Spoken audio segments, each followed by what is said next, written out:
باللہ من الشیطان الرجیم بسم اللہ الرحمن الرحیم یا ایہا الذین آمنوا اتقوا اللہ ولتنظر نفس ما قدمت لغد واتقوا اللہ ان اللہ خبیر بما تعملون ولا تكونوا كالذين نسوا الله فأنساهم أنفسهم أولئك هم الفاسقون لا يستوي أصحاب النار وأصحاب الجنة أصحاب الجنة هم الفائزون صدق الله العظيم رب اشرح لي صدري ويسر لي امري واحلل عقدة من لساني يفقهوا قولي اللهم الهمنا رشدنا واعذنا من شرور انفسنا اللهم ارنا الحق حقا وارزقنا اتباعه وارنا الباطل باطلا وارزقنا اجتنابه اللهم وفقنا لما تحب وترضى آمین یا رب العالمین۔ ہم سورہ حشر کا مطالعہ کر رہے ہیں۔ 17 آیات ہم نے پڑھ لی ہیں۔ ابھی میں نے آپ کے سامنے 3 آیات تلاوت کی ہیں، آیت نمبر 18، 19 اور 20۔ ان کا ترجمہ ہے: اے وہ لوگوں جو ایمان لائے ہو، اللہ کا تقوی اختیار کرو اور ہر جان دیکھے کہ اس نے کل کے لیے کیا آگے بھیجا ہے، اور اللہ کا تقوی اختیار کرو، بے شک اللہ تعالیٰ جو کچھ تم کرتے ہو اس سے باخبر ہے۔ اور ان لوگوں کی طرح نہ ہو جانا کہ جنہوں نے اللہ کو بلا دیا تو اللہ نے انہیں اپنے آپ سے غافل کر دیا۔ یہی لوگ ہیں کہ جو فاسق ہیں، برابر نہیں ہوتے آگ والے اور جنت والے۔ بے شک جو جنت والے ہیں وہی کامیاب ہونے والے ہیں۔ اللہ تعالیٰ ہمیں ان میں شامل فرمائے۔ اس پہ جو پہلی آیت ہے جس میں اہل ایمان کو خطاب کیا گیا ہے، یا ایھا الذین آمنوا، تو پہلی بات یہ جان لیتے ہیں کہ یہ جو یا ایھا الذین آمنوا ہے، اے وہ لوگوں جو ایمان لائے ہو، جس کا ہم ترجمہ کرتے ہیں، یہ خطاب ہے اور یہ خطاب امت مسلمہ سے ہے۔ قرآن مجید اگر ہم اس اعتبار سے دیکھیں اور پڑھیں کہ جو قرآن مکے میں نازل ہوا اور جو مدینے میں نازل ہوا، تو تقریباً 20 پارے قرآن مجید کے وہ ہیں جو مکے میں نازل ہوئے اور 10 کے قریب پارے وہ ہیں جو مدینے میں نازل ہوئے۔ اور یہ بڑی حیرت انگیز بات ہے کہ مکی قرآن جو 20 پاروں کے قریب ہے، آپ کو یا ایھا الذین آمنوا کے الفاظ نہیں ملیں گے۔ ایک جگہ ہے، ایک استثناء ہے، سورہ حج کے بعد اس میں آتا ہے یا ایھا الذین آمنوا، لیکن یہ کہ اس میں مفسرین کا اختلاف ہے کہ سورہ حج جو ہے وہ مکی ہے یا مدنی ہے۔ بعض حضرات کہتے ہیں یہ مکی ہے، بعض کہتے ہیں مدنی ہے، تو مختلف آراء ہیں۔ معلوم ایسا ہوتا ہے کہ اس کی بعض آیات تو وہ ہیں جو مکے میں نازل ہوئی اور کچھ آیات وہ ہیں جو مدینے میں نازل ہوئی۔ اور ایک رائے اور بھی ہے، وہ یہ کہ نہ مکی ہے نہ مدنی ہے، دوران سفر ہجرت نازل ہوئی ہے۔ تو بہرحال تینوں باتیں صحیح ہو سکتی ہیں، لیکن اصل بات جو سمجھنے کی ہے یہ کہ اصول یا قاعدہ کلیہ یہ ہے کہ پورے مکی قرآن میں یا ایھا الذین آمنوا کے الفاظ آپ کو نہیں ملیں گے، اور وہاں پہ اگر اہل ایمان سے اول تو خطاب نہیں ہے۔ جب بھی کرنا ہو تو نبی اکرم صلی اللہ علیہ وسلم سے بات کی جا رہی ہے اور اس کے ذیل میں تمام ایمان والے شامل ہو گئے، یا اگر کہیں برائے بات کی بھی تو یا عبادی الذین آمنوا، اے میرے وہ بندو جو ایمان لے آئے۔ یا ایھا الذین آمنوا آپ کو یا تو سورہ حج ترتیب نزولی کے اعتبار سے، سورہ حج جس کے بارے میں یہ بات تو سب مانتے ہیں اگر مکے میں بھی نازل ہوئی تو بالکل آخری دور میں نازل ہوئی، یا یہ کہ دوران سفر ہجرت نازل ہوئی یا مدینے میں آ کے نازل ہوئی، اور یا پھر سورہ بقرہ جو جس پہ سب کا اتفاق ہے کہ یہ مدینے میں نازل ہوئی ہے، یا سورہ محمد صلی اللہ علیہ وسلم جو مدینے میں آ کے پہلی صورت نازل ہوئی ہے۔ تو یہ ان صورتوں میں آپ کو پہلی دفعہ یا ایھا الذین آمنوا ملے گا۔ اچھا، یہ جو سورہ حج اور سورہ بقرہ ہیں اس کے مضامین کے درمیان بھی بڑی مناسبت ہے، ہمانگی ہے۔ جیسے سورہ حج کی آخری جو آیت ہے اس میں مضمون آیا شہادت علی الناس کا، کہ ہم نے تمہیں جو ہے وہ چن لیا ہے، هو اجتباکم، ہم نے تمہیں چنا ہے، اللہ نے تمہیں چن لیا ہے، پسند کر لیا ہے۔ اور یہ چناؤ کس لیے ہوا؟ لِتَكُونُوا شُهَدَاءَ عَلَى النَّاسِ وَيَكُونَ الرَّسُولُ عَلَيْكُمْ شَهِيدًا، تاکہ تم لوگوں پر گواہ بن جاؤ اور رسول تمہارے اوپر گواہ بن جائے۔ سورہ بقرہ میں اسی مضمون کو بیان کیا کہ کنتم کذالک جعلناکم امۃ وسطا لتکونوا شہداء علی الناس، تمہیں امت وسط بنایا تاکہ تم لوگوں کے اوپر گواہ بن جاؤ۔ تو یہ دونوں صورتیں آپس میں مضامین بھی ان کے بہت قریب قریب ہیں۔ تو یا ایھا الذین آمنوا پہلی مرتبہ یہاں پہ آیا ہے، تو اس لیے یہ بات کہی گئی ہے کہ یہ پہلے جو پہلا خطاب ہے امت مسلمہ سے یا ایھا الذین آمنوا کے الفاظ کے براہ راست خطاب ہوا ہے اجتباع ہونے کے بعد، یعنی یوں سمجھ لیتے ہیں کہ پہلے حضور ہیں، سارا خطاب حضور سے ہو رہا ہے، اب والذین معہ بھی ان کے ساتھ شامل ہو گئے، اب ایک جماعت بن گئی ہے، اب ایک قوت وجود میں آ گئی ہے، ایک بنیان مرصوص وجود میں آ گئی ہے، لہذا اس پوری جماعت کو یا ایھا الذین آمنوا کہا گیا۔ اچھا، اس کو اگر ایک اور ترتیب سے دیکھیں بات زیادہ واضح ہو جائے گی۔ جیسے قرآن مجید کہیں کہتا ہے یا اہل الکتاب، اے کتاب والو، اب خیال تو یہ ہے کہ یہ بھی کتاب ہے، قرآن مجید بھی تو کتاب ہے، تو یا اہل الکتاب میں مسلمان شامل نہیں ہیں، یہ مخصوص خطاب ہے یا یہودیوں کے لیے یا نصرانیوں کے لیے، عیسائیوں کے لیے۔ وگرنہ یہ کہ بعض علماء کی رائے تو یہ بھی ہے کہ ہندوؤں کے پاس بھی کتابیں جو ہیں، وید ہیں اور جو بھی ان کی کتابیں ہیں، یہ بھی شاید صحف ابراہیم ہی ہیں کہ جو بگڑ کر تحریفوں کے بعد ان کے پاس پہنچیں گے۔ لیکن کیا ہم یا اہل الکتاب میں ہندوؤں کو شامل کر لیں گے اس لیے کہ ان کے پاس جو ہے وہ صحف ابراہیم ہے؟ نہیں، یا اہل الکتاب کا خطاب مخصوص ہے یا یہود کے لیے یا نصارہ کے لیے۔ اب اسی میں ان میں سے بنی اسرائیل میں وہ بھی ہیں جو حضرت مسیح علیہ السلام پر ایمان لے آئے ہیں، ظاہر حضرت مسیح خود بنی اسرائیل میں سے ہیں، لیکن جب قرآن مجید کہے گا یا بنی اسرائیل تو اس سے مراد حضرت مسیح اور ان کے ماننے والے نہیں ہوں گے، بلکہ اس سے مراد خاص طور پر یہودی ہوں گے۔ تو یہ جو خاص خطاب ہوتا ہے اس سے وہ ایک مخصوص طبقے کے لیے ہوتا ہے، اس میں عموم نہیں ہوتا، وہ اس خاص طبقے کے لیے ہوتا ہے جس کو کہ خطاب کیا جا رہا ہو۔ تو اب یا اہل الکتاب یا نصرانی یا یہودی، یا بنی اسرائیل صرف جو یہودی رہ گئے، اور اگر یہودی نسل میں سے کوئی عیسائی ہو گیا تو وہ یا بنی اسرائیل میں شامل نہیں رہا۔ اور اسی طرح جب یا اہل الکتاب آیا تو اس میں وہ دونوں شامل ہو گئے، اور یا ایھا الذین آمنوا آیا تو اس میں سارے مسلمان شامل ہو گئے۔ اور یہ میں نے ساری تفصیل اس لیے بتائی، اس میں سارے مسلمان شامل ہو گئے، وہ فاسق ہے، فاجر ہے، منافق ہے، سچا ہے، کھوٹا ہے، ہر ایک یا ایھا الذین آمنوا کے اندر شامل ہے۔ چنانچہ یا ایھا الذین آمنوا کہنے کا یہ مطلب نہیں ہے کہ سارے ہی ٹھیک ہے، جنہوں نے کلمہ پڑھا ہے وہ یا ایھا الذین آمنوا ہیں۔ اب یہ قانونی بات ہو گئی ہے، جیسے یا بنی اسرائیل سارے وہ ہو گئے، اسی طرح جیسے یا اہل الکتاب، اسی طرح یا ایھا الذین آمنوا میں سب آ گئے۔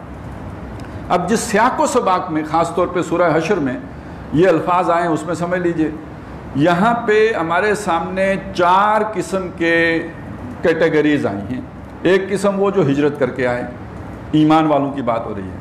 ایک قسم وہ کہ جنہوں نے ان کو پناہ دی، ٹھکانہ دیا، اپنی جان و مال ان کے حوالے کر دیے۔ اور تیسری قسم وہ ہیں کہ جو بعد میں آئے اور ان کے لیے دعائیں کرتے ہیں اور اللہ سے کہتے ہیں کہ ان کو بھی بخش دے، ہم کو بھی بخش دے، یعنی ان سے محبت کرنے والے، یہ تیسری قسم ہو گئی۔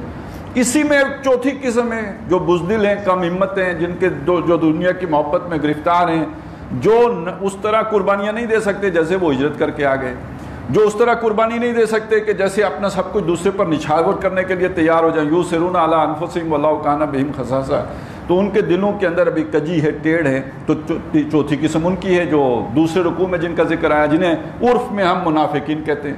ویسے قرآن مجید نے کہیں بھی یا ایھا الذین نافقوا کے الفاظ استعمال نہیں کیے، یعنی منافق کو براہ راست خطاب قرآن نے نہیں کیا، علامات بتا دیں، بیماری کی وجوہات بتا دیں، یہ سب کچھ بتا دیا، لیکن براہ راست خطاب کبھی نہیں ہوا۔ جب بھی خطاب ہوا یا ایھا الذین آمنوا سے ہوا۔ اب مومن تو لما تقولون ما لا تفعلون نہیں ہو سکتا نا، کہ جو کہے وہ کرے نا، لیکن یہ کہ یا ایھا الذین آمنوا ہے وہ لوگوں جو ایمان لائے ہو، لما تقولون ما لا تفعلون، کیوں کہتے ہو بات جو کرتے نہیں۔ تو اب یہ آپ سمجھ لیجئے کہ یا ایھا الذین آمنوا کے اندر یہ ایسے لوگ جن کا ذکر دوسرے رکوع میں ہوا، جنہیں ہم منافقین کہتے ہیں، وہ بھی شامل ہیں۔ تو اب اس سیاق و سباق میں یا ایھا الذین آمنوا جب کہا تو وہ جان نثار بھی جو پہلی 3 حوالوں سے سامنے آئے تھے، ہجرت کرنے والے، پناہ دینے والے، دعائیں کرنے والے، یہ تینوں ایک کیٹیگری بن گئے۔ اور وہ کم ہمت بھی نہیں، بلکہ وہ کہ جو گو مگو میں پڑے ہوئے ہیں، جو پوری طرح نہ ادھر ہیں نہ پوری طرح ادھر ہیں، جو جان و مال کی قربانیاں نہیں دے سکتے، جو دنیا کی محبتوں پہ ریجھ گئے ہیں، جو اپنے رشتہ داریوں برادریوں میں الجھ کے رہ گئے ہیں، ان کی پاؤں کی بیڑیاں بن گئی ہیں اور وہ محمد رسول اللہ کے ساتھ وہ اس طرح قدم سے قدم ملا کے نہیں چل پا رہے جو کہ وقت کا تقاضا ہے. تو یہ سارے اس میں شامل ہو گئے. اب ان سے کیا کہا, ان کو جو حکم دیا وہ کیا ہے, اتقوا اللہ, اللہ کا تقوی اختیار کرو.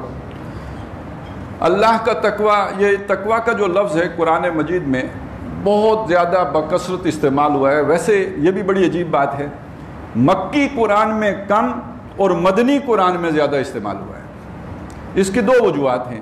ایک وجہ یہ ہے کہ مکی قرآن میں جو زیادہ دعوت ہے وہ دعوت ایمان ہے. ایمان لاؤ اللہ پر, ایمان لاؤ آخرت پر, ایمان لاؤ رسالت پر. تو اب ایمان کے ساتھ تقوی کا ذکر کرنے کی اتنی ضرورت نہیں پڑتی. لیکن جو مدنی قرآن ہے جب اس طرف آئے ہیں تو یہاں پر اب چونکہ ایک جماعت بن گئی ہے, اس میں اس کا ایک کسی نہ کسی درجے میں جو اب ایک وجود, اس کو عمل کی دعوت دینی ہے. تو عمل جب تک آدمی نہیں کر سکتا اس کے اندر جب تک تقوی نہ ہو. عمل کرنے کے لیے جو ڈرائیونگ فورس ہے, جو موٹیویٹنگ فورس ہے, جو قوت ہے جو انسان کو عمل پر ابھارنے والی ہے, وہ تقوی ہے. اور دوسرا یہ کہ چونکہ مدنی قرآن میں قانون دیا گیا ہے, قانون کوئی بھی ہو, اسلام کا قانون ہو اللہ کا دیا ہوا, یا یہ کہ دنیا داروں کا بنایا ہوا قانون ہو, اگر انسان کی نیت خراب ہو جائے تو قانون کو موم کی ناک بناتے دیر نہیں لگتی. آپ دیکھتے ہیں نا کہ عدالتوں میں کیا ہوتا ہے, وہ وکیل ہی بہت کچھ کر لیتے ہیں. جس وکیل کو آپ نے فیس دی ہوئی ہو تو اس کا قانون کچھ اور کہہ رہا ہوتا ہے, کتاب وہی ہوتی ہے لیکن یہ کہ وہ کچھ اور کہہ رہا ہوتا ہے. جس کو دوسرے نے فیس دی ہوئی ہوتی ہے تو اس کا قانون کچھ اور کہہ رہا ہوتا ہے. تو اب جج صاحب کو دیکھنا ہوتا ہے, اگر دیکھ سکیں, وہ ایک سابق وزیر اعظم نے ایک اصطلاح استعمال کی تھی, اگر ان کی چمک ان کو کوئی نہ دکھائی گئی ہو تو وہ دیکھ سکیں گے, چمک نظر آ جائے تو پھر ان کی آنکھیں بھی چندیا جاتی ہیں. اب یہاں چمک کے ساتھ دھمک بھی ہوتی ہے, لاٹھی کی دھمک, تو یا تو چمک یا دھمک, تو وہ دونوں چیزیں مل کے بندے کو قانون کو بگاڑنے پہ مجبور کر دیتی ہیں, موم کی ناک بنا دیتی ہیں. اور یہ اللہ کے قانون کے ساتھ بھی ہو سکتا ہے. آخر دیکھیے نا, وہ بنی اسرائیل نے ہفتے کے دن جو مچھلیاں پکڑنے کا طریقہ نکالا تھا تو قانون کو برقرار رکھتے ہوئے اپنا مطلب نکال لیا تھا. قانون نہیں توڑا, قانون کو برقرار رکھتے ہوئے اپنا مطلب نکال لیا. تو اب ہم نے بھی پتہ ہے نا, جب 3 طلاقیں دے دیتے ہیں تو اس کے بعد کیا کرتے ہیں. تو ظاہر ہے انسان تو سوچ تو ایک جیسی ہے نا, میکینزم تو وہی ہے جو یہودی کا ہے وہی مسلمان کا بھی ہے. کوئی ہم کسی اور مٹی سے تو نہیں بنے ہوئے, جو کرتوتیں انہوں نے کی وہ ہم کیوں نہ کریں گے. تو جو آئین کے ساتھ جو ہے لوگ کرتے ہیں, جو قانون کے ساتھ لوگ کرتے ہیں, دنیا کے قانون کے ساتھ, دیندار لوگ وہی اللہ کے قانون کے ساتھ کر دیتے ہیں اور کر گزرتے ہیں. تو اس سے بچانے والی شے اللہ کا تقوی ہے. یعنی یہاں صرف دلائل نہیں چلیں گے, یہاں پہ قانونی مشگافیاں ہی نہیں چلیں گی. یہ ذہن میں رکھو کہ تم نے جواب جا کے اللہ کے سامنے دینا ہے, جو علیم بذات صدور ہے, جو دلوں کی کیفیات سے واقف ہے, سینوں میں چھپے حقائق کو جانتا ہے, اسے معلوم ہے کہ تم یہ جو رائے قائم کر رہے ہو یہ تمہاری مجتہدانہ مخلصانہ رائے نہیں ہے بلکہ مطلب پرستانہ رائے ہے. تم اپنے نفس کی در حقیقت وکالت کر رہے ہو. یہ وہ اصل تفسیر بھی رائے ہے کہ جو اللہ کے نبی صلی اللہ علیہ وسلم نے فرمایا کہ جس نے اپنی رائے سے کسی آیت کی تفسیر کی ہے اس نے اپنا ٹھکانہ جہنم میں بنایا ہے. تو یہ جو جہنم میں ٹھکانہ بنتا ہے یہ در حقیقت آیات کو اپنی مطلب براری کے لیے استعمال کرنے پہ بنتا ہے. اب جس کو آخرت یاد ہی نہ ہو, اللہ کے سامنے پیشی کا احساس ہی نہ ہو, تو اس کے اندر وہ تقوی پیدا ہی نہیں ہوگا, تو وہ پھر آیات کے ساتھ کھیلے گا, وہ اس کے ساتھ گڑبڑ کرے گا. لہٰذا یہ تقوی ضروری تھا جہاں قانون دیا جا رہا ہے, جہاں عمل کی طرف ابھارا جا رہا ہے, کہ صرف عمل رسم کے لیے نہیں ہونا چاہیے, اس کی روح بھی پیش نظر رکھنی ہے. تو اس وجہ سے مدنی قرآن میں تقوی کا ذکر زیادہ ہے. اب تقوی کا مفہوم کیا ہے؟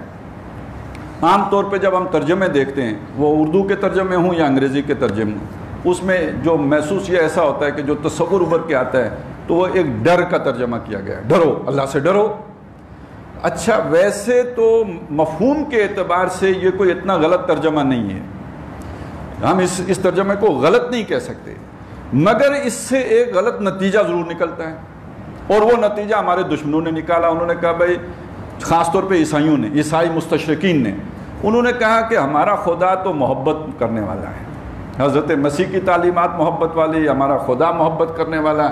یہ جو مسلمانوں کا خدا ہے یہ بڑا ڈراؤنا ہے, یہ ڈراتا ہے, مجھ سے ڈرو, اور ہر ایک کو جو ہے یہ ڈرنے کی وہ جو ہے وہ تبلیغ کرتے ہیں. تو اس ترجمے نے در حقیقت یہ اعتراض کرنے کی گنجائش نکالی ہے. اگر ترجمہ کرتے ہوئے تقوی اختیار کر لیا جاتا، تھوڑی احتیاط کر لی جاتی، تو پھر ذرا اس اشکال سے شاید ہم بچ جاتے. اب اس مفہوم کو سمجھیے جو لفظ تقوی میں آتا ہے. یہ تقوی جو ہے یہ باب افتعال سے بنتا ہے، لیکن یہ کہ جو اس کا ثلاثی مجرد ہے اس سے بھی قرآن مجید میں اس کا استعمال ہوتا ہے. اور ثلاثی مجرد میں وقا یقی بچانا اس کا معنی کیا جاتا ہے، اور ہم سب اس معنی سے واقف ہیں. ہم ایک دعا کرتے ہیں، ابھی نماز میں سبھی پڑھتے ہیں، پڑھا لکھا ان پڑھ سب وہ دعا پڑھتا ہے، وقنا عذاب النار. یہ جو وقنا عذاب النار ہے یہ اصل میں 3 مختلف الفاظ ہیں، یہ کوئی ایک لفظ نہیں ہے. یہ واو علیحدہ ہے، واو کو علیحدہ کر دیں، یہ عاطفہ ہے، اس کا مطلب اور نا جو بعد میں آیا ہے اس کا مطلب ہے ہمیں. تو بیچ میں ایک کاف رہ گیا ہے اور اس کاف کے نیچے زیر ہے کہ. یہ جو کہ بنا تھا یہ اصل میں تقی تھا. اس میں جب آپ نے اس تقی کو بنایا امر تو پہلے تو اس کی جو تے اڑ گئی، اس کے بعد اسے مجزوم ہونا تھا کیونکہ جو فعل امر ہے اس کا جو آخری کلمہ ہے اس پہ جزم آتی ہے، اس پہ زیر زبر پیش کوئی نہیں ہوتی. اب یہ تو پہلے ہی جو اصل ایک لفظ استعمال ہوتا ہے کہ بیمار حروف، علت والے حروف، یہ جن الفاظ میں واو الف یا آتی ہے ان کو کہتے ہیں یہ علیل یا تعلیلات ہیں. یہ اب یہاں پہ 2 آ گئی ہیں، ایک بھی آ جائے تو بڑی مشکل پڑتی ہے، بڑی گمبھیرتا ہو جاتی ہے. جہاں 2 آ جائیں تو وہاں گمبھیرتا اور زیادہ ہو گئی. تو ایک تو واو آ گئی، وہ جب مضارع میں گئی تو ویسے ہی اڑ گئی. وقع تھا اور اصل میں تو یوکی ہونا چاہیے تھا، لیکن وہ کر دیا ہم نے یقی، وہ واو اڑا دی کیونکہ یوکی کہنا بڑا عجیب سا لگتا ہے. تو عربوں کو بھی عجیب لگتا تھا، انہوں نے واو سے جان ہی چھڑا دی، یقی ہو گیا. اب جب فعل امر بنایا تو وہ جو تے تھی وہ بھی اڑ گئی، جو مخاطب کی تے تھی. اب جزم دینی ہے تو کیا کریں گے؟ آخر میں یا تھی وہ پہلے ہی سے مجزوم ہے، پوری یا ہی گر گئی، پیچھے رہ گیا ایک کاف. اس کے نیچے جو زیر ہے اس نے بتایا کہ اس کے آگے کوئی یہ بھی تھی. تو اب وہ ایک جو حرف ہے، صرف حرف رہ گیا ہے، وہ ایک پورے فعل کا جو ہے مترادف ہے، اور اس فعل کا مطلب ہے تو بچا. تو اور تو بچا نہ ہمیں، واقع نہ تو ہمیں بچا. تو وقع یقی کا معنی ہوا بچانا. اب یہ جب باب افتعال میں گیا تو یہ اب پھر ایک اور مشکل پیش آ گئی. یہ اصل میں تھا ایو تکا یا یو تکی، تو وہ بن گیا اتقا. وہ واو جو ہے تے سے بدل گئی. یہ بیمار جو جیسے شکل بدل لیتے ہیں تو بیمار حروف یہ علتیں جو ہیں یہ اپنی صورتیں تبدیل کر لیتی ہیں.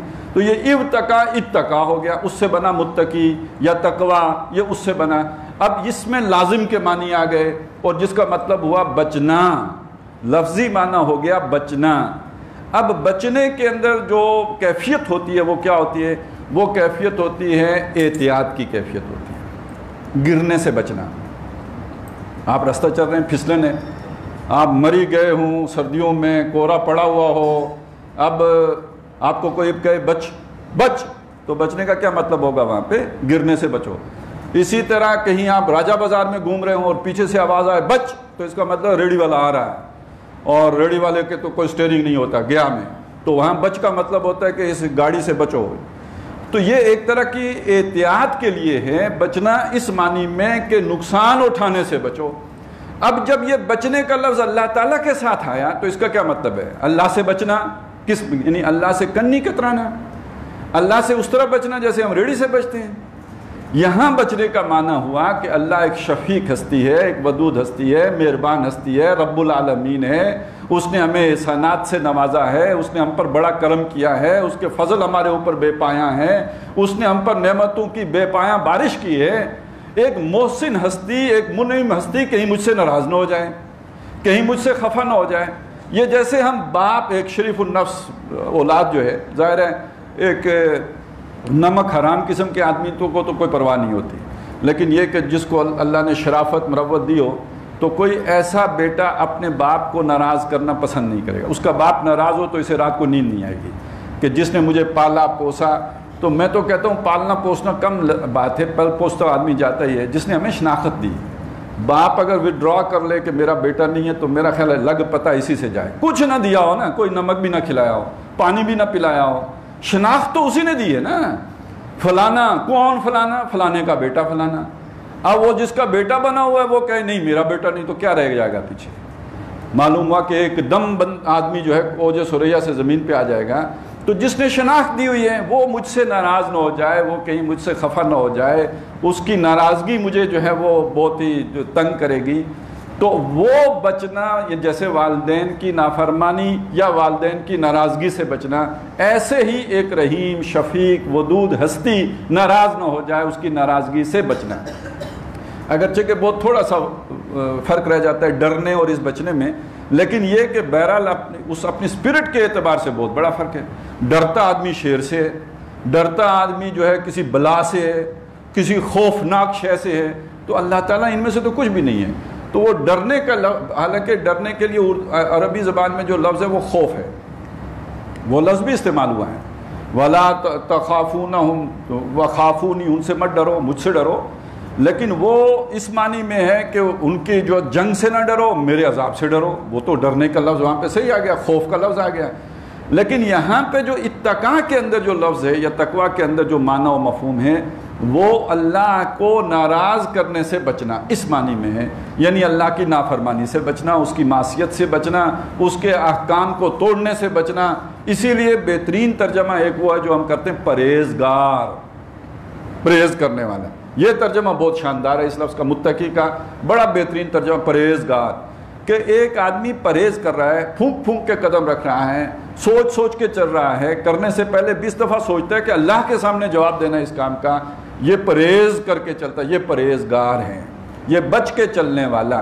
اور ویسے اگر اس کے مفہوم کو سمجھنا چاہیں تو بعض اوقات ہوتا ہے نا، ہم ایک عربی میں بھی کہتے ہیں، ہمارے ہاں بھی یہ بات جو ہے وہ کہی جاتی ہے کہ تعرف الاشیاء بازدادہا، چیزیں اپنی ضد سے پہچانی جاتی ہیں. یہ دن اور رات کا جو ہم تصور رکھتے ہیں، ان میں سے اگر ایک نہ ہو تو دوسرے کا تصور ختم ہو جائے گا.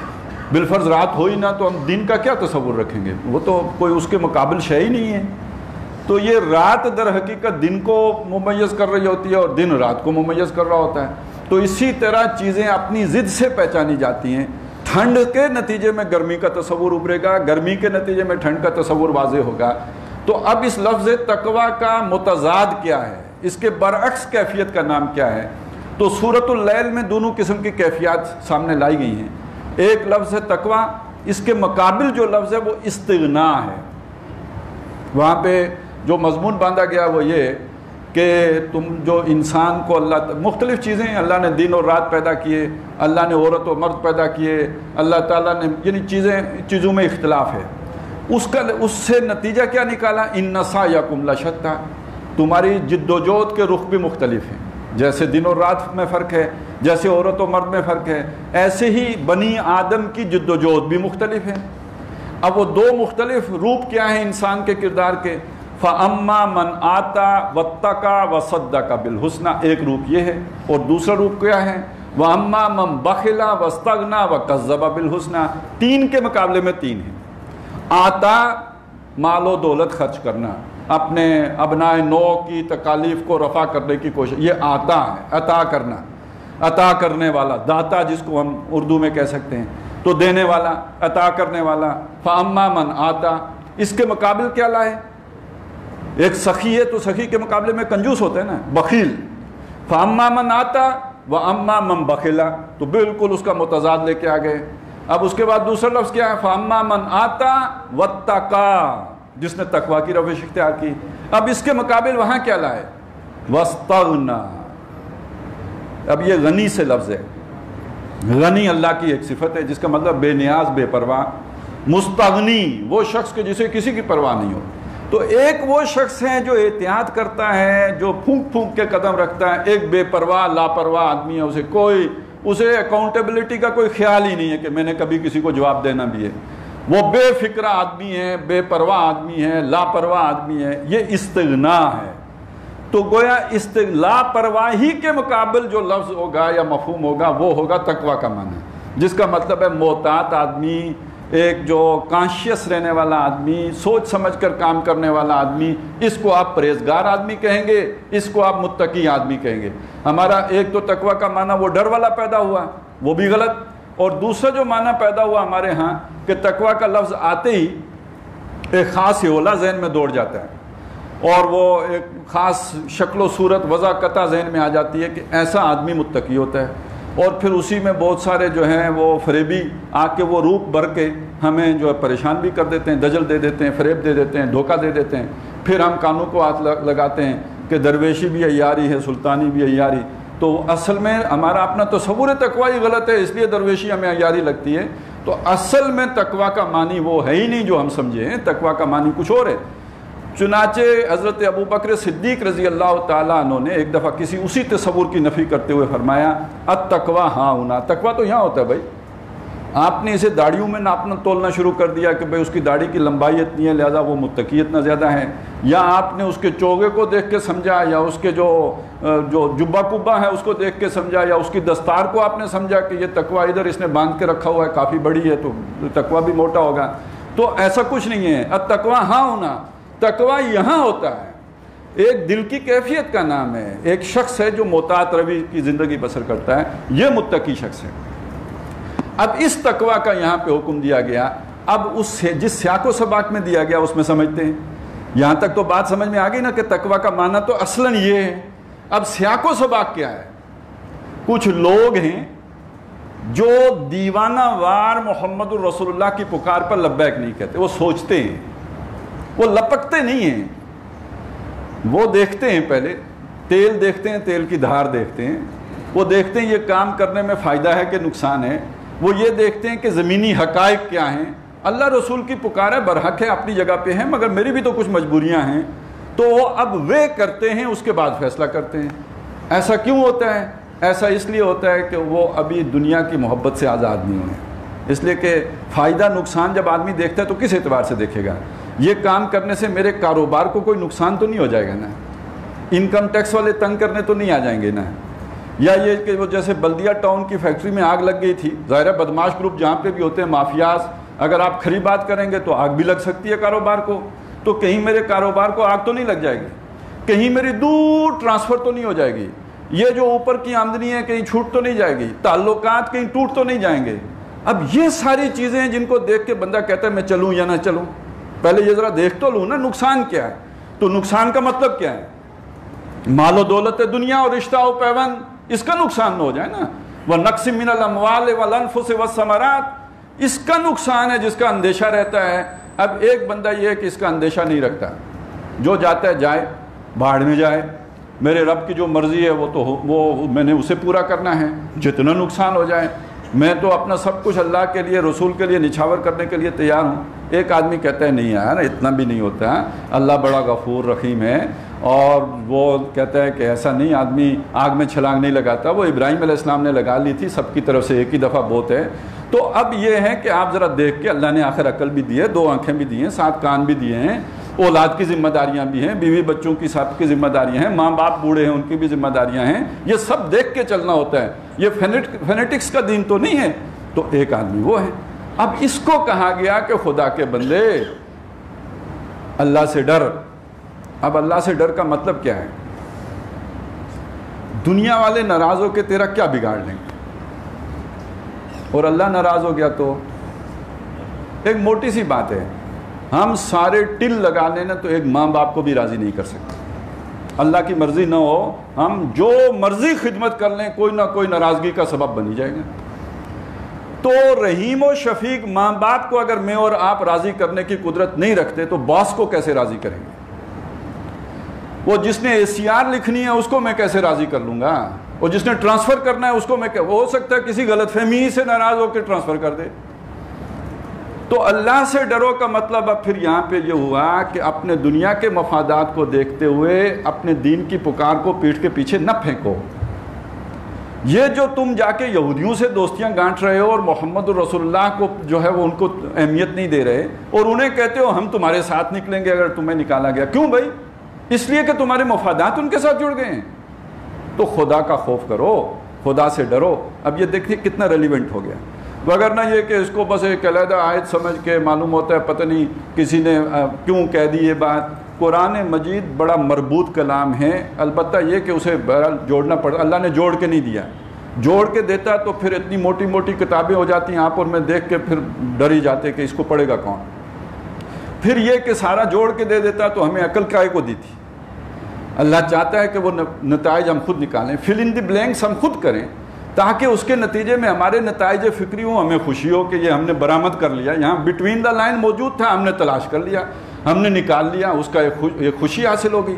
تو اب اس کو جوڑ کے دیکھیں، پیچھے کون لوگ ہیں؟ وہ لوگ ہیں کہ جو اللہ رسول کی پکار پر اس طرح لبیک نہیں کہہ رہے جیسے انہیں کہنی چاہیے تھی۔ اب ان سے کہا یا ایھا الذین آمنو، ہو تو ایمان والے، کلمہ تو پڑھ لیا ہے تم نے، لیکن یہ کہ اللہ کا تقوی اختیار کرو، تم جا کے یہودیوں سے کیوں دوستی کرتے ہو؟ اللہ اور رسول کے ساتھی بنو اور اس پکار پہ لبیک کہو جو محمد رسول اللہ نے لگائی ہے صلی اللہ علیہ وسلم، اور اپنے مال و جان اور ان چیزوں کی فکر نہ کرو، یہ اللہ چھیننا چاہے تو کوئی تمہارے پاس بچا نہیں سکتا۔ اب اس چیز کو جوڑ کے دیکھیں کہ قرآن مجید میں یہ جو لفظ تقوی کا جو حکم آیا ہے، اتقوا اللہ اتقوا اللہ، ویسے تو اس آیت میں بھی 2 مرتبہ آیا ہے، یہاں پہ ابھی آگے پھر آ جائے گا واتقوا اللہ ان اللہ خبیر بما تعملون، اور اس کے علاوہ ایک آیت اور ہے، شاید اور بھی ہوں، میرے علم میں وہی ہے سورہ نساء کی پہلی آیت کہ یا ایھا الناس اتقوا ربکم الذی خلقکم والذین من قبلکم، اے وہ لوگ نہیں، یا ایھا الناس اتقوا ربکم، اپنے اس رب کا تقوی اختیار کرو، الذی خلقکم من نفس واحدۃ وخلق منها زوجها وبث منهما رجالا کثیرا ونساء واتقوا اللہ الذی تساءلون بہ والارحام۔ 2 مرتبہ ایک ہی آیت میں آ گیا، یہاں بھی 2 مرتبہ آیا، لیکن یہ کہ بعض دوسرے مقامات پر تقوی کے بعد لفظ تقوی تو نہیں آیا، لیکن الفاظ ایسے آئے کہ گویا تقوی ہی کی تشریح ہو رہی ہے، جیسے مشہور آیت ہے سورہ آل عمران کی، یا ایھا الذین آمنوا اتقوا اللہ حق تقاتہ ولا تموتن الا وانتم مسلمون۔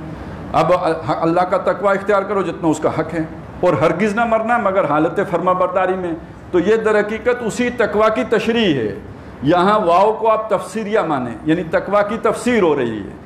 آپ تقوی کا مطلب کیا ہے؟ مرو فرما برداری کی حالت میں، چونکہ مرنے کا تو نہیں پتا، آج موت آتی ہے یا کل آتی ہے، اور ابھی نہیں آتی اور اچانک آ جاتی ہے، کوئی پتہ نہیں، لہٰذا ہر وقت فرما بردار رہو تاکہ جب بھی مرو حالت فرما برداری میں مرو۔ تو اب تقوی کا معنی پھر یہ ہو گیا، اسی تقوی کی تشریح ہو گئی، اسی کا گویا بدل آ گیا وہاں پر۔ تو اس اعتبار سے بعض مقامات پر تقوی کی تشریح تو آ جاتی ہے، لیکن یہ 2 مقامات وہ ہیں کہ ایک ہی آیت میں 2 مرتبہ تقوی کا ذکر کیا گیا، اور یہ تقوی وہ شے ہے جو جیسے راکٹ جاتے ہیں نا کہیں خلا میں، تو اس کے اندر جو ایندھن استعمال ہوتا ہے وہ انجن ہے جو اسے اٹھا کے لے جاتا ہے، تو اسی طرح انسان کو دین کے درجات میں بلند کرنے والی شے تقوی ہے۔ یہ سورہ مائدہ میں اس کا ذکر آیا ہے، ایک لیول کا تقوی، دوسرے لیول کا تقوی، تیسرے لیول کا تقوی، الذین اتقوا وآمنوا وعملوا الصالحات، وہ لوگ جو ایمان لائے، جنہوں نے تقوی اختیار کیا اور ایمان لے آئے اور انہوں نے اچھے اعمال بھی کیے، ثم اتقوا، پھر انہوں نے اور تقوی کیا، پھر تقوی کیا یعنی اور تقوی کیا، مزید تقوی آ گیا ان میں، وآمنوا، اور ایمان لے آئے۔ اچھا پہلے بھی ایمان کا ذکر تھا، اب بھی ایمان کا ذکر ہے، پہلے ایمان کے ساتھ عمل صالح کا اضافی ذکر تھا، اب عمل صالح کا ذکر ہی نہیں کیا۔ ثم اتقوا، پھر انہوں نے اور تقوی کیا، واحسنوا، اور وہ احسان کے مقام پر چڑھ گئے۔ یہ درجات ہیں نا، ایک ایمان وہ ہے جس میں عمل علیحدہ بیان کرنا پڑتا ہے، یہ کون سا ایمان ہے؟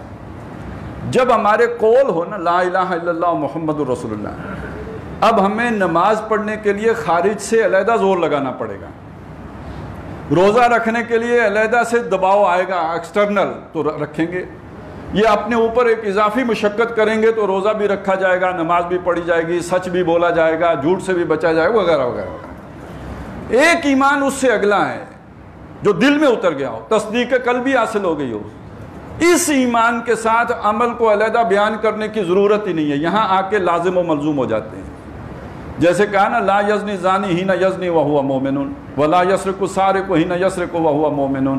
اب اس ایمان کے ساتھ نہ کوئی چور چوری کر سکتا ہے، نہ کوئی زانی زنا کر سکتا ہے، نہ کوئی شرابی شراب پی سکتا ہے، یہ ایمان کا اگلا درجہ ہے، یہ ایمان حقیقی ہے، یہ ایمان قلبی ہے، یہ وہ ایمان ہے جو تصدیق قلب کی صورت میں پیدا ہو گیا۔ اب اس کے ساتھ عمل کو علیحدہ بیان کرنے کی ضرورت نہیں، لہذا کیا بھی نہیں گیا، تو یہ اگلا درجہ ہے، یہ بلندتر درجہ ہے۔ لیکن اس پہلے درجے سے دوسرے درجے میں لے کر جانے والی شے کیا ہے؟ تقوی ہے۔ کافر کی حالت میں تھے، کفر کی حالت میں، اللہ تعالیٰ کا کچھ جو ہے وہ احتیاط، کچھ اللہ کا خیال، لحاظ پیدا ہوا، ایمان لے آئے. وہ ایمان ابتدائی درجے میں تھا، عمل علیحدہ بیان ہو گیا. اب جب مزید تقویٰ آ گیا، ثمت تقوا، تو ایمان ایسا کامل ہو گیا کہ عمل کو علیحدہ بیان کرنے کی ضرورت نہیں، وہ اس کا حصہ ہو گیا. ثمت تقوا، اور تقویٰ آ گیا، مزید تقویٰ بڑھ گیا. اس مزید تقویٰ نے کہاں پہنچایا؟ احسنوا کے درجے پہ پہنچایا، درجہ احسان. یہ درجہ احسان کیا ہے؟ اس کو حدیث میں کہا گیا ان تعبد اللہ، تم اللہ کی عبادت کرو. بلکہ ایک روایت میں الفاظ یہ ہیں ان تعمل للہ، تم اللہ کے لیے عمل کرو. یعنی صرف عبادت ہی نہیں جو عام مفہوم میں، بلکہ ہر کام کرو اللہ کے لیے. کأنک تراہ، گویا کہ تم اسے دیکھ رہے ہو. یہ بالکل ایک مثال سے بات کو سمجھایا گیا ہے. جس آدمی نے ہمیں حکم دیا ہو، جس سے ہم تنخواہ لے رہے ہوں، جو ہمارا آقا ہو، مالک ہو، باس ہو، وہ جب دیکھ رہا ہو تو انسان کا عمل کیسے ہوتا ہے؟ اچھا، بہترین، وہ اپنی میکسیمم ایفرٹ کرتا ہے. اچھا، وہ چائے پینے دوست کے ساتھ باہر نکل جائے تو بندہ ریلیکس کرتا ہے، ذرا اور کچھ بھی نہ کرے تو ریلیکس تو کرتا ہے نا. وہ جو زیادہ کانشیسنس ہوتی ہے وہ ذرا اس کا لیول گر ہی جاتا ہے. اس کا نتیجہ کیا نکلے گا؟ عمل کے اندر کچھ نہ کچھ تھوڑی بہت، میں یہ نہیں کہتا خرابی پیدا ہو جائے گی، یہ کہتا ہوں کہ ذرا مدب سا پڑ جائے. وہ جو خوبصورتی تھی وہ تو کچھ گھٹ جائے گی. احسان حسن سے بنا ہے، یعنی کام کے اندر خوبی ہو. ایک نماز وہ ہے غفلت میں پڑی ہوئی، ایک نماز وہ ہے جیسے میں اللہ کو دیکھ رہا ہوں، تو وہ نماز کتنی خوبصورت ہو جائے گی، وہ سجدہ کتنا بہترین ہو جائے گا. تو اسی طرح ہر عمل جو اللہ کے لیے کیا جا رہا ہو، ایسے کیا جا رہا ہو گویا اللہ دیکھ رہا ہے، تو اس کے اندر کتنی خوبصورتی آ جائے گی. لیکن اس پہلے درجے سے تیسرے درجے تک لے کے جانے والی شے کیا ہے؟ وہ طاقت کون سی ہے جو یہاں سے اٹھا کے وہاں تک لے کے گئی؟ یہ تقویٰ ہے. اس تقویٰ کا یہاں پہ ذکر کیا، یا ایھا الذین آمنو، اے وہ لوگوں جو ایمان لائے ہو، اتقوا اللہ، اللہ کا تقویٰ اختیار کرو. ولتنظر نفس، اور ہر جان دیکھے، نظر کرے، دیکھے. اور یہاں دیکھنے کا مطلب واچ کے معنی میں ہے، نگرانی کرے، اپنی نگرانی کرے، محاسبہ کرے. کل اللہ نے کرنا ہے، آج خود اپنا کرے. ولتنظر نفس ما قدمت لغد، جو کچھ اس نے کل کے لیے بھیجا ہے. اب یہ بڑا پیارا اسلوب ہے. اب اس کا کل یعنی ایک کل ہے، تو کوئی آج بھی ہے کہ نہیں؟ جب کل کا تصور آئے گا تو ساتھ آج کا تصور آئے گا. تو آج کیا ہے؟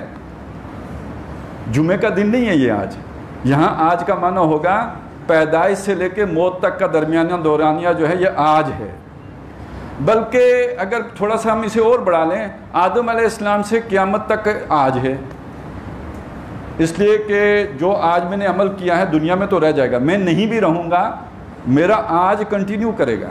اچھا، یہ بھی ایک سہارا ہوتا ہے کہ میرے مرنے کے بعد بھی میرا عمل رہے گا، میرا یعنی نام رہے گا. اولاد کیوں محبت کرتے ہیں اولاد سے؟ نام ہے نا، آدمی کا نام چلتا ہے. یہ بڑی بڑی بلڈنگیں لوگ کیوں بناتے ہیں؟ نام رہے گا. تو یہ جو نام ہے بہرحال اس کی انسان کو بڑی خواہش ہوتی ہے. تو آج میں آپ چاہیں تو 70-80 سال شامل کر لیں، چاہیں تو یہ پوری زندگی شامل کر لیں. یعنی جو بھی دنیا کی زندگی ساری کی ساری ہے، پوری تاریخ سمیت اور پورے مستقبل کے سمیت، آدم علیہ السلام سے لے کر صبح قیامت تک، یہ سب آج ہو گیا. اور کل کیا ہوا؟ کل ہوا لائف ہیئر آفٹر. کل ہوا حشر سے جو زندگی شروع ہوگی، وہ قبر والی نہیں ہے، وہ برزخ ہے، وہ آج اور کل کے درمیان ہے. وہ جو حشر سے شروع ہوگی اور پھر آگے دوزخ کی صورت میں ہو یا جنت کی صورت میں ہو، ہے ابداً ابدا. وہ لامتناہی ہے، اس کا کوئی خاتمہ نہیں، اس کا کوئی اینڈ نہیں، وہ کل ہے. اچھا، اب اشارہ کس چیز کی طرف کیا ہے؟ دنیا میں سیانہ آدمی اسے سمجھا جاتا ہے جو سارا آج کنزیوم کر لے، یا اسے سمجھا جاتا ہے جو کل کی فکر کرے؟ کل کی فکر کرے.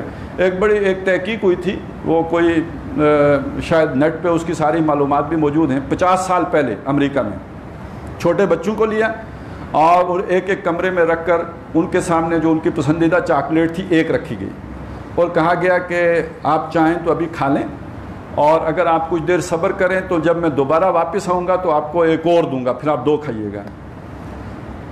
تو وہ چھوڑ کے چلے گئے. گھنٹے بعد 1.5 گھنٹے کے بعد جب بندہ واپس آیا، کچھ بچوں نے کھا لی تھی، کچھ نے نہیں کھائی تھی. وہ انہوں نے 2 کھائیں، صبر کیا اور 2 کھائیں. تو ان کا پورا ریکارڈ رکھا. اس کے بعد ان کی زندگی میں بھی ان کا ڈیٹا جو ہے وہ مینٹین کیا گیا، ابھی تک ہو رہا ہے. تو معلوم ہوا کہ وہ بچے جنہوں نے انتظار کیا تھا اور دو لی تھی، زندگی پوری میں بڑی کامیاب زندگی انہوں نے بسر کی ہے، اور وہ ایک جلدی کھا لینے والے، ظاہر ہے ان کے لیے تو منظر تک کچھ نہیں بچا تھا، تو وہ اپنی زندگی میں بھی بس جلدی جلدی کنزیوم کرنے والے ہیں۔ اب ذرا اس کو لارجر سکیل میں دیکھیں نا، ہم جب یہ مان لیتے ہیں کہ آج کے مقابلے میں کل کو کی سوچ رکھنے والے کو ہم دور اندیش کہتے ہیں، اس کو ہم دانا بینا عقل مند کہتے ہیں، تو ایک آج یہ ہے جس سے ہم گزر رہے ہیں، ایک کل ہے، یہ اس کا تعلق ایمان کے ساتھ ہے۔ یہ نقطہ نظر کا فرق کس سے آئے گا؟ اس آج اور کل میں فرق کیسے آئے گا؟ یہ ایک آج ہے جو ایک کافر کا آج ہے، تو وہ ٹوڈے آج ہے، فرائیڈے آج ہے، اور سیچرڈے کل ہے، یہ کافر کا تصور ہے۔ مسلمان کا تصور آج کا کیا ہوگا جو یہاں بیان کیا جا رہا ہے؟ یہ پوری زندگی آج ہے اور جو اگلی زندگی ہے وہ کل ہے۔ تو دور اندیش کون ہے؟ جو آج کی زیادہ فکر رکھے یا کل کی زیادہ فکر رکھے؟ جو ایک چاکلیٹ آج کھا کے کنزیوم کر کے ختم کر لے یا کل دو لینے والا، وہاں دو بھی نہیں 700 گنا ملتی ہیں، وہ تو لامتناہی ہے، یہ تو صرف اس کی ایک وقت کی شدت کی بات ہے نا، اس کے دورانیے کو سامنا رکھے تو 700 بھی کچھ نہیں رہا۔ تو عقل مندی اس میں ہے کہ کل کی فکر کرو، آج تو گزر جائے گا جیسے بھی گزرے گا، آج تو نبڑ جائے گی، یہ تو اچھا خاص بادشاہوں کا بھی گزر جاتا ہے آج، اور یہ کہ فقیروں کا بھی گزر جاتا ہے، وہ کل تو نہ ختم ہونے والا، لا یموت فیہا ولا یحیا، نہ مردوں میں ہوں گے نہ زندوں میں ہوں گے جو وہاں ناکام ہو گئے۔ تو عقل مند وہ ہے جو کل کی فکر کرے، تو تقویٰ کا مطلب یہ ہے کہ کل کی فکر کرو۔ اللہ تعالی ہمیں اس عقل مندی سے سرفراز فرمائے کہ ہم کل کے فکر مند بن جائیں۔ آخر میں ایک حدیث سنا دوں جس میں راس الحکمت مخافت اللہ کے الفاظ آئے۔ حکمت کی چوٹی یہ ہے کہ انسان کے دل میں اللہ کا یہ تقویٰ پیدا ہو جائے، اسی سے پھر وہ حکمت کی طرف اس کی جو ہے وہ پرواز شروع ہوگی، دانائی تب ملے گی۔ اللہ تعالی ہمیں یہ حکمت عطا کریں۔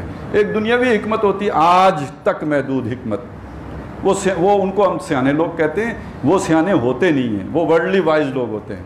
اور ایک اس کل کا دور اندیشی والی حکمت ہے، اللہ تعالیٰ اس کے ساتھ جو ہے ہماری جو ایک ربط پیدا کر دے اور ہمارا میلان کر دے۔ اقول قولی ھذا واستغفر اللہ لی ولکم ولسائر المسلمین والمسلمات۔